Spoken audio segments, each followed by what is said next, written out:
Guys, আসসালামু আলাইকুম। দেখেন বাজার থেকে আমাদের সবজি কি কিনে আনছে। মরিচ, আটা, পেঁয়াজ। এটার মধ্যে কি এখনো খোলা হয়নি, একটা একটা করে খুলি আর আপনাদের সবার সাথে দেখি এটার মধ্যে কি আনছে। বাবা এত ভারী।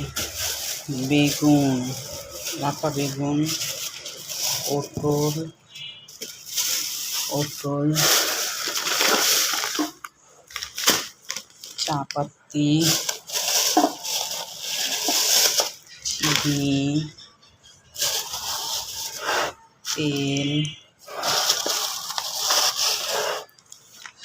সাবান, রসুন, এখানে কি আছে দেখি। টমেটো, টমেটো, বাবা এতগুলা লেবু আনছে।